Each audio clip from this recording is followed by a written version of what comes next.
c'est le croisement du monde humain et de l'intelligence artificielle et du monde numérique qui m'intéresse particulièrement. Donc, c'est ça dont je vais venir vous parler aujourd'hui. Alors, plus particulièrement pour les modèles linguistiques, puisque c'était un peu c'est l'objectif, c'est le thème central de cette série de webinaires de l'UID pour cet automne.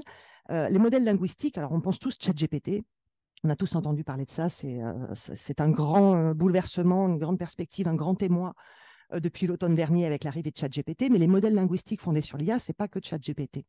En fait, ils ont déjà émergé depuis une bonne dizaine d'années maintenant. Ils sont déjà largement autour de nous. Et même si vous n'êtes pas du tout utilisateur ou familier de ChatGPT, vous utilisez certainement des outils de traduction, vous utilisez certainement des chatbots, des robots conversationnels. Vous n'avez pas tellement le choix d'ailleurs en réalité que de les utiliser dans un bon nombre de cas. Donc en fait, on est déjà entouré par des modèles linguistiques fondés sur l'IA depuis pas mal d'années. C'est aussi les systèmes de reconnaissance vocale ou les systèmes de retranscription vocale, par exemple, les systèmes de dictée vocale. Tout ça, ce sont des modèles linguistiques fondés sur l'IA. Donc, ils sont déjà partout autour de nous. En fait, ce n'est pas une nouveauté. Alors, bien sûr, par contre, ça a beaucoup progressé, ça a beaucoup évolué et ça se diffuse assez largement ces derniers temps. Mais c'est déjà là depuis pas mal longtemps, en fait. Par contre, c'est des systèmes qui n'ont pas été développés originellement en tenant compte des enjeux de biais, de discrimination, de manque de diversité ou d'inclusion. Et c'est des choses dont on s'est plutôt rendu compte au fur et à mesure de l'utilisation de ces outils-là. Donc, on court un peu après la technologie, en fait, quand on s'intéresse à ces enjeux-là. Donc, c'est pour ça que je voulais vous en parler, parce que c'est important d'être sensibilisé à ces questions-là. Alors, pour bien comprendre le fonctionnement de ces modèles linguistiques fondés sur l'IA, il faut comprendre qu'ils s'appuient sur des données textuelles. L'algorithme, en fait, pour faire simple, qui est derrière, s'intéresse à des données textuelles qu'elle va piocher un petit peu partout. Et où est-ce qu'on trouve le plus de données textuelles? C'est sur Internet. Donc, ça se nourrit d'une diversité de données, des blogs, des sites Internet complets, des articles de presse, ce qui est publié par les médias, Wikipédia, toutes ces données qui sont disponibles, mais les livres aussi. Google a fait un énorme effort de numérisation de livres avec une banque de données extrêmement riche et importante en termes de données textuelles. Donc, c'est à partir de toutes ces données-là qui sont collectées que l'algorithme, l'IA qui est derrière, va se nourrir. Et son objectif, qu'est-ce qu'on lui demande au modèle linguistique fondé sur l'IA? C'est de comprendre les schémas syntaxiques, la grammaire, pour prédire le mot suivant dans une phrase.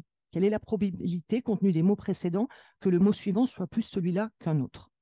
Et c'est comme ça que l'IA va permettre de créer du contenu, de créer du texte ou de répondre à vos questions quand on est sur un robot conversationnel. Qu'est-ce qu'on constate? Pour générer du texte, les chercheurs, les ingénieurs qui sont derrière ces algorithmes, derrière ces IA, eux, ils ont cherché la meilleure performance. Donc, quelle était la meilleure probabilité que le mot suivant soit celui que vous attendez ou celui qui soit pertinent? Mais ils ne se sont pas forcément intéressés à d'autres paramètres qui ont lieu, notamment à l'existence potentielle de biais ou de risques de discrimination.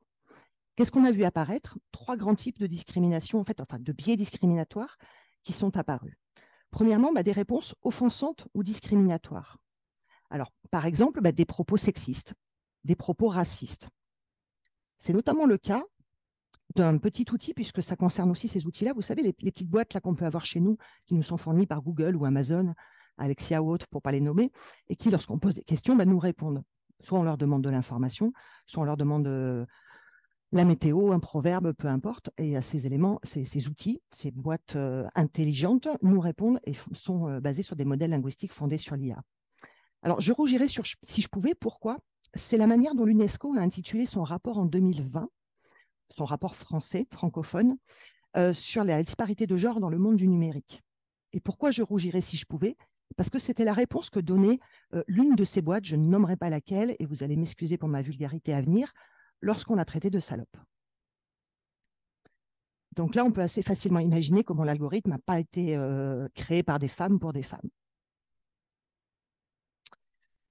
Donc, ça marche pour les propos sexistes, ça marche pour des propos racistes ou préjudiciables de manière générale. Donc, on a eu plusieurs exemples comme ça de systèmes d'IA qui avaient ce type de réponse, ce type de contenu généré.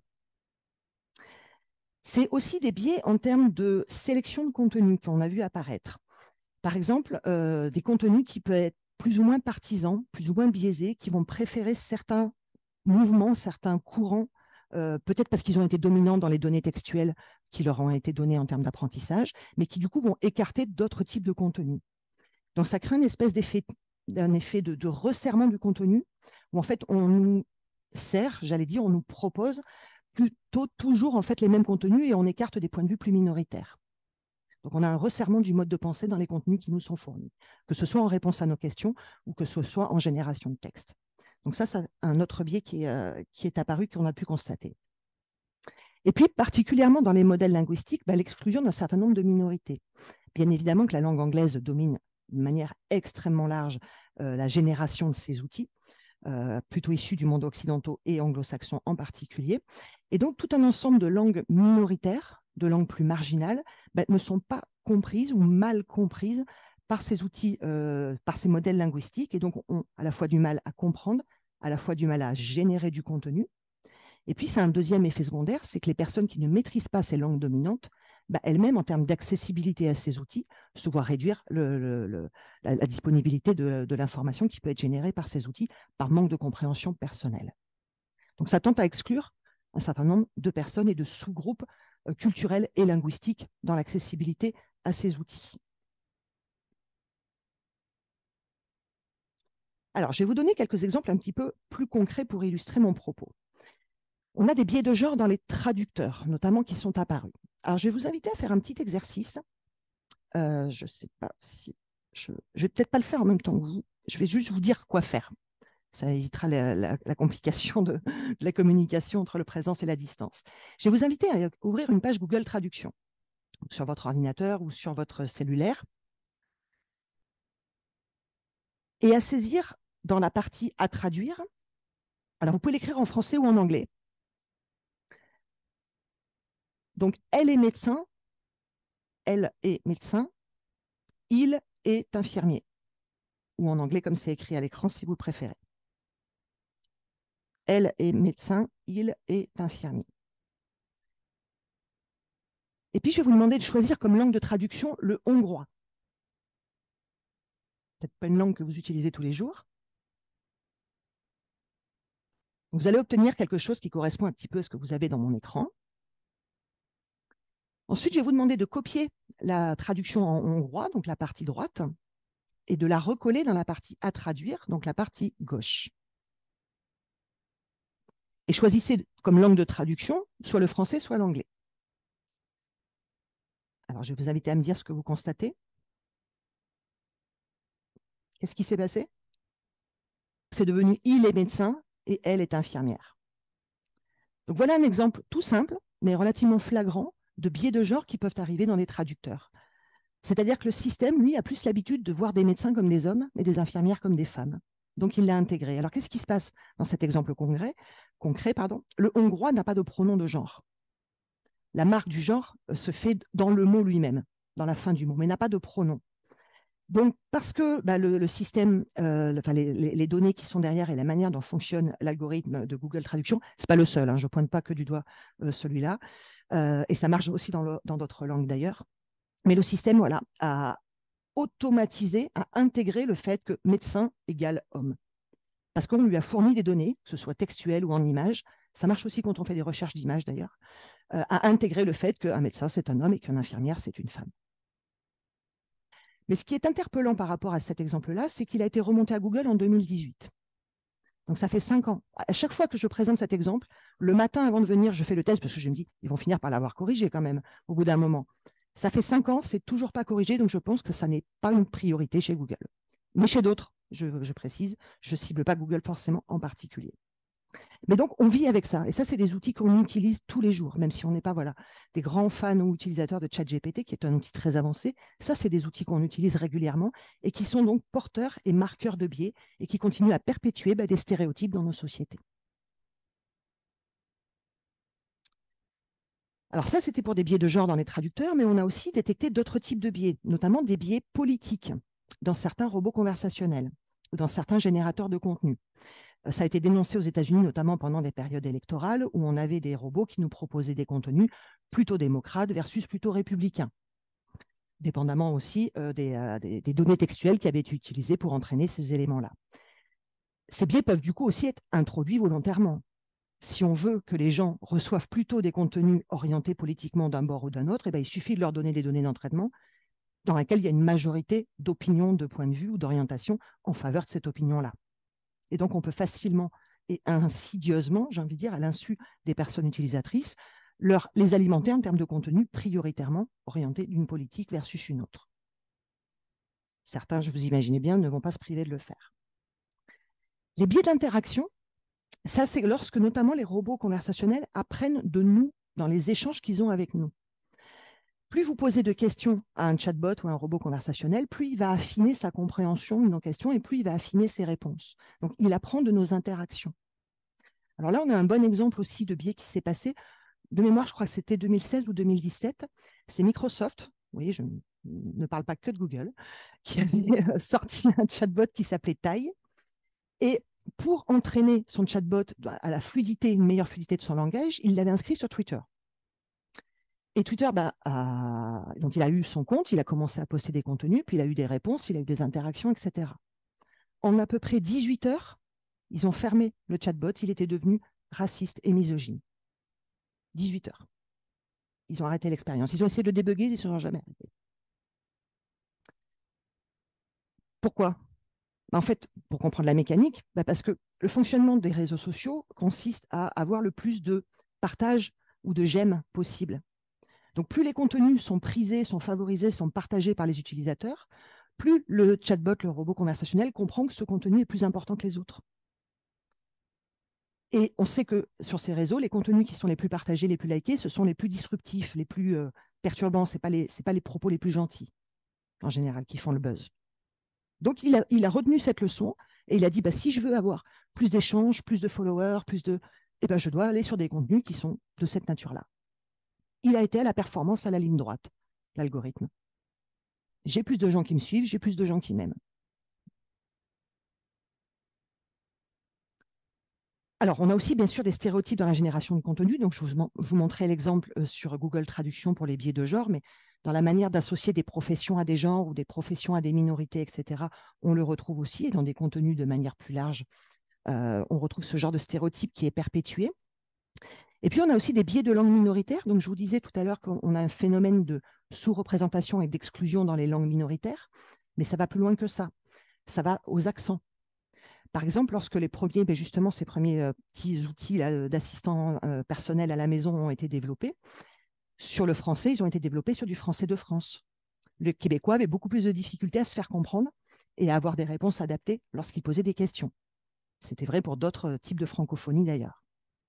Donc, toutes ces particularités linguistiques et toute la reconnaissance des accents posent aussi des difficultés et tentent en fait à créer un modèle uniforme où c'est l'anglais américain et le français de France pour ne citer que, ou l'espagnol d'Espagne, etc., mais qui sont des courants, des mainstream extrêmement majoritaires et tendent à écarter toutes les autres particularités. Et on sait que la linguistique en particulier, si on s'intéresse à ce sujet-là, c'est la variété qui est intéressante et qui est enrichissante. Alors, pour bien comprendre comment on en arrive là, il faut comprendre qu'il y a 3 grands types d'origine dans les biais qui sont dans les modèles linguistiques et d'ailleurs dans les IA de manière plus générale. Premièrement, c'est les données d'apprentissage. Les données d'apprentissage ne sont pas suffisamment diversifiées pour représenter la complexité du monde. Alors pourquoi? Il y a 2 raisons. Ça coûte extrêmement cher de constituer des bases de données très, très importantes. C'est des milliards de données dont on parle en réalité, donc c'est extrêmement cher. Donc, on tente soit à prendre les données du réel, avec tous les biais, les stéréotypes et les préjugés qui existent dans les données du réel, notamment Internet. Ou alors, on constitue une bonne fois pour toutes une base de données, puis on les réutilise, et puis elles nous suivent, elles sont réutilisées par d'autres d'ailleurs et partagées en open source par différents opérateurs, je vais dire, sans forcément qu'elles aient été constituées dans une logique de représentativité à l'origine. Mais comme ça coûte extrêmement cher de reconstituer et de corriger la diversité dans ces bases de données, on ne le fait pas. Ou on ne le fait pas suffisamment. Donc ça, c'est la première source. La deuxième, et on l'oublie trop souvent, notamment quand on est dans le domaine de la technique, c'est les biais humains. On peut penser qu'un algorithme, c'est des 1 et des 0, donc a priori, c'est neutre. Sauf qu'en réalité, non. Il y a même certains codeurs qui nous disent qu'on peut reconnaître un algorithme, on peut reconnaître l'auteur d'un algorithme en le voyant, ou d'une chaîne d'instructions algorithmiques. Donc non, ce n'est pas aussi neutre qu'on pourrait le croire un algorithme et on ne peut pas le séparer de son concepteur. Et en réalité, les concepteurs, dans leur perception eux-mêmes de la réalité, du monde et de leur environnement, tentent à reproduire ces biais lorsqu'ils développent des algorithmes. Quand je dis qu'a priori, je rougirais si je pouvais, ça n'a pas dû être conçu par une femme, c'est bien un biais humain qu'on ne lui a pas dit explicitement qu'il fallait répondre ça. Ce n'est pas une démarche volontaire du concepteur. Mais dans sa manière d'organiser sa pensée et donc ensuite de créer son algorithme, il a introduit ce type de possibilité-là en tout cas. Le plus souvent, bien sûr, de manière involontaire. Mais malgré tout, les résultats sont là et perpétuent un certain nombre de stéréotypes et de préjugés dans la société. Et puis le troisième aspect, c'est les perspectives limitées de tous ces modèles-là. Comme je disais, on est quand même beaucoup dans des modèles développés par quelques pays. Le pôle Amérique du Nord, le pôle Asie principalement sont à l'origine de ces outils et de ces développements-là. Donc on a des perspectives qui sont limitées en termes culturels, en termes de diversité, de nationalité, et donc en termes de compréhension fine de la complexité du monde. On est sur un modèle qui tente à réduire notre compréhension et la complexité du monde. Alors c'est parfois nécessaire d'avoir une simplification pour avoir de la performance, mais au moment où la simplification et donc la performance vient à exclure toute une partie du monde, ça mériterait aussi qu'on s'interroge.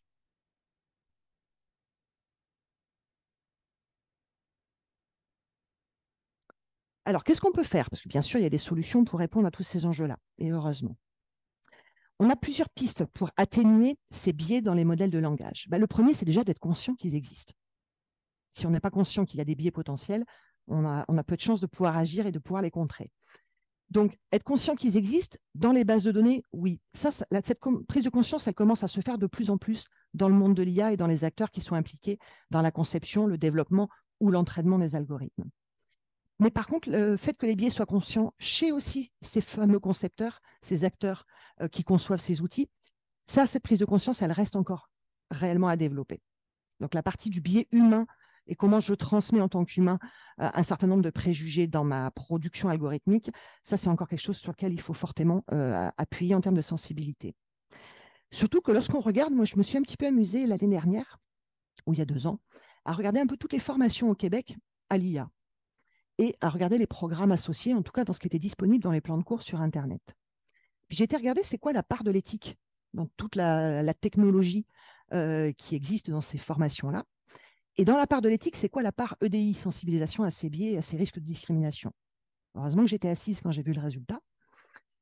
Et pourtant, au Québec, on est pas mal avancé sur ces enjeux-là par rapport à d'autres pays. Donc, j'ai du mal à imaginer ce que ça peut être ailleurs. Donc, c'est quelques heures au mieux dans un programme. Et donc, on voit que nos futurs concepteurs, développeurs, entraîneurs d'IA ne sont pas aujourd'hui suffisamment sensibilisés et éduqués par rapport à ces enjeux-là. Et ce qui est important, pourquoi aussi je mentionne ce point-là, parce que je l'évoquais très brièvement, mais plusieurs fois, quand on s'est rendu compte qu'il y avait des biais ou des discriminations dans les outils qu'on avait développés, on n'est pas parvenu à les corriger. Donc, ça veut dire que si on ne le prend pas en compte dès le départ, il se peut que tout l'investissement qu'on a fait, si en tout cas on a un minimum de respect de l'éthique, soit mis à la poubelle.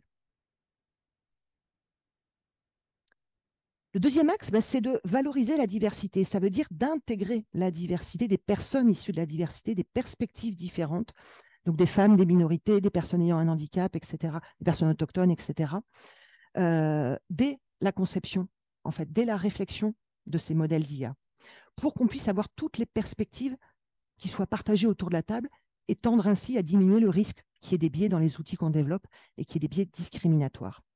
Donc, ça demande de collaborer avec différents types de partenaires, d'impliquer différents types de partenaires, et pas qu'une fois que l'outil est développé et une fois qu'on va le tester. Mais au contraire, de reconnaître que si on se met à plusieurs, avec nos perspectives, nos histoires, nos vécus différents, et puis nos langues différentes, nos cultures différentes, en particulier pour les modèles linguistiques, c'est encore un des meilleurs moyens de pouvoir éviter ce risque de biais. Et puis, bien sûr, il faut s'attaquer à la représentativité dans les bases de données. Il faut que nos bases de données soient plus représentatives, que ce soit un meilleur reflet de la complexité, de la variété des langues qui nous entourent, des cultures qui nous entourent, des accents qui nous entourent, si on veut que ça puisse être bénéfique à tous et éviter ce type de discrimination de nouveau. Et puis, tester et corriger. Tester, bien sûr, dès qu'on a produit un modèle, tester dans quelle mesure il est potentiellement à risque d'avoir des effets discriminatoires. Mais le tester pas que quand on sort le modèle. Le tester au fur et à mesure, parce qu'on est sur des outils qui continuent à apprendre dans leur durée de vie, tout au long de leur cycle de vie en réalité. Ils s'enrichissent, c'est le principe de l'intelligence artificielle. On est dans un apprentissage continu, dans une amélioration continue. Donc on ne peut pas se contenter de dire, je livre un produit sur le marché, que ce soit un traducteur, un outil de reconnaissance vocale ou de génération de contenu, il n'est pas biaisé, je le livre et c'est fini. Non, parce que le biais, il peut apparaître plus tard. Justement, on a vu le biais d'interaction. Quand Tai a été produit, il n'était pas biaisé. On ne lui avait pas demandé d'être raciste ou misogyne. Mais au fur et à mesure des interactions, il l'est devenu. Donc ça, c'est important en termes de responsabilité pour les organisations qui produisent ces outils-là, d'avoir des tests, des retests et un travail de correction et de réajustement tout au long du cycle de vie de l'outil. Et puis, j'en suis bien désolée, mais si vraiment l'outil est discriminatoire de manière avérée et qu'on n'est pas en capacité de le corriger, on n'a pas d'autre solution que de l'abandonner. Alors, ce que nous disent les organisations, oui, mais déjà, ça coûte cher de développer un outil, un modèle basé sur l'IA, c'est un investissement important, on n'est pas jamais sûr du résultat. Donc, si en plus, il faut intégrer le fait qu'il ne soit pas discriminatoire, nos projets ne vont jamais être rentables. OK, j'entends. Maintenant, on a tous une responsabilité éthique. Et puis, vous avez une image de marque à défendre aussi. Ça ne fait pas une bonne publicité non plus à Google, à Microsoft et aux autres lorsqu'ils produisent des outils qui sont discriminatoires et que ça sort partout dans la presse. Et elles ne se manquent pas de le relayer en règle générale. Donc, les solutions pour qu'on ait des modèles de langage plus responsables, on parle d'IA responsable. J'ai repris la terminologie de la déclaration de Montréal, que vous connaissez peut-être. Déjà, c'est de s'engager dans cette démarche de développer des outils qui soient responsables. Ça veut dire, pour certains, recruter des personnes qui vont être un petit peu plus spécialistes dans ces questions de discrimination ou d'éthique au sens plus large, et qui vont pouvoir donner un avis aussi, qu'on n'ait pas qu'un avis technique lorsqu'on développe un algorithme, parler d'interdisciplinarité et à quel point ça s'impose l'interdisciplinarité dans ce domaine-là. C'est un peu cette idée d'avoir une interdisciplinarité, donc d'avoir bien sûr des gens de la technique, mais d'avoir aussi des utilisateurs finaux lorsqu'on réfléchit à la conception de ces outils, d'avoir des gens qui sont comme moi, plus en management, en RH, mais d'avoir des gens qui sont en éthique. On a des philosophes qui travaillent sur ces questions-là. On a des gens en droit aussi qui travaillent sur ces questions-là, parce qu'il y a quelque chose qui nous poursuit, qui ne va pas tarder à arriver, c'est de la régulation par rapport à ces outils-là. L'Europe a pas mal commencé déjà à développer de la régulation plutôt pour la partie protection des données personnelles. On est aujourd'hui plutôt sur des contraintes non obligatoires, sur une base volontaire, avec des choses comme la déclaration de Montréal ici, pour nous dire soyez vigilants à l'équité, à la non-discrimination, etc. Mais on est loin d'être à l'abri que demain, on soit dans une régulation dure pour obliger à ce que les algorithmes qui soient développés soient effectivement responsables par rapport à ces notions-là aussi, et qu'on ne cherche pas que la performance technique ou technologique. Donc, c'est ce qu'on appelle l'éthique by design, donc c'est d'intégrer ces questions d'éthique dès le début de la conception. Certaines organisations, d'ailleurs, se sont largement embarquées dans cette approche-là et ont recruté des responsables éthiques qui sont consultés dans les réunions lorsqu'on conçoit ces outils ou lorsqu'on les teste. Par contre, on a certaines études qui nous ont montré que lorsqu'on met un responsable éthique à côté d'une équipe technique, ça fait un peu comme quand c'est Monsieur Qualité qui vient la veille de l'audit. Si je peux vous faire un petit parallèle. Désolé pour les qualiticiens autour de la table ou en ligne. Mais c'est un peu l'empêcheur de tourner en rond et celui qui nous met des bâtons dans les roues et qui nous rajoute du travail la veille du jour où il faut sortir. Donc, ce qui a été identifié par rapport aux études, c'est que c'est très bien d'avoir des gens spécialisés en éthique, mais ça n'enlevait en rien la nécessité de développer les compétences et la sensibilisation des acteurs techniques et technologiques pour que ce soit réellement quelque chose qui soit pris en compte. On a vu un peu la même chose avec le fait de fournir des guides. Moi, les développeurs que je rencontre me disent, mais donnez-nous des guides, on ne sait pas comment appliquer ces principes. Et quand on regarde un petit peu ce qui se passe, quand on fournit des guides éthiques à des développeurs et qu'on prend notre groupe et qu'on ne lui fournit pas de guide, on a à peu près les mêmes résultats. C'est-à-dire que le fait de fournir seul un guide pratique n'est pas suffisant pour faire évoluer un comportement. Donc, ça prend un peu plus de paramètres, ça prend une combinaison d'éléments pour vraiment qu'on puisse faire évoluer les pratiques des développeurs pour prendre en compte ces aspects-là. Donc, je ne dis pas que les guides, il n'en faut pas. Je ne dis pas que les responsables éthiques, il en faut pas. Je dis qu'au contraire, il faut tout ça, mais qu'il faut aussi sensibiliser et éduquer les personnes qui sont en charge réellement de faire du code, pour parler basiquement. Il y a l'enjeu de la responsabilité et de la redevabilité. Aujourd'hui, une IA, ce n'est pas une entité contre laquelle vous pouvez porter plainte si elle vous discrimine. L'organisation qui conçoit et ou utilise l'IA est juridiquement responsable des décisions qu'elle prend. Donc, elle ne peut pas dire, mais ce n'est pas de ma faute, c'est l'IA qui a dit. Et puis, comme moi, je ne comprends pas parce que c'est une grosse boîte noire, je ne suis pas responsable. Ben, si, vous êtes responsable. Juridiquement, aujourd'hui, ce n'est pas une entité morale juridique, une IA. Ça le deviendra peut-être à l'avenir. On a des réflexions avec les profs de droit à ce sujet-là. Mais ça n'est pas le cas aujourd'hui et ça ne sera pas le cas demain, à court terme en tout cas. Donc, l'entreprise qui utilise, même si elle ne comprend pas exactement le modèle qu'il y a derrière, et l'entreprise qui a conçu reste responsable et redevable de ce qui se passe, de ce qui est produit, de ce qui est généré en termes de contenu par l'application qu'elles utilisent. Donc ça, c'est important à garder en tête. Et ça veut dire aussi qu'il peut y avoir des droits de recours. Et que ces droits de recours doivent pouvoir être connus et accessibles aux utilisateurs de l'outil en question. Donc, on doit pouvoir montrer qu'on pense qu'on a été discriminé et avoir un droit de correction aux informations, notamment qui ont été fournies.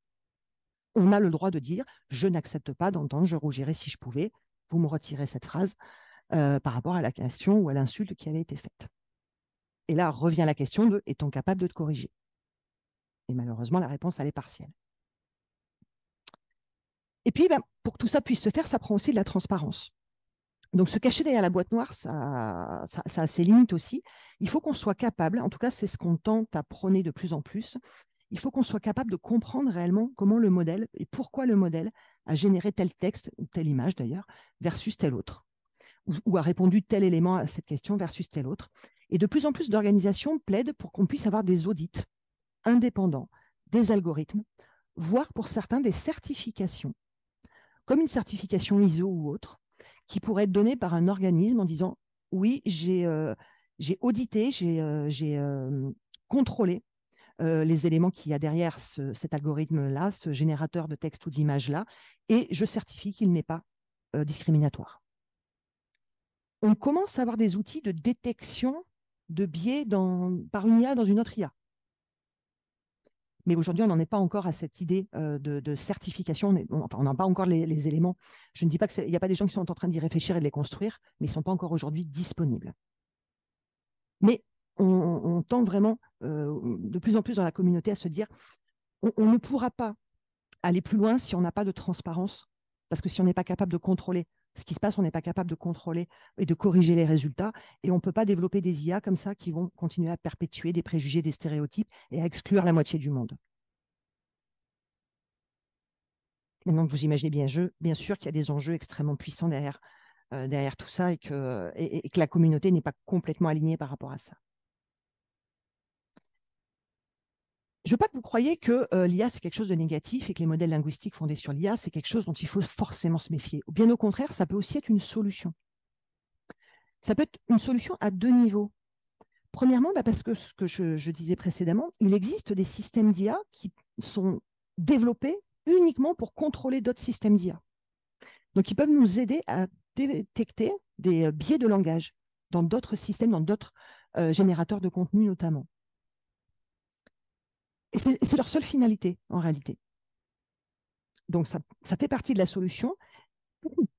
Et, d'autres IA sont aussi développés pour corriger des biais de langage.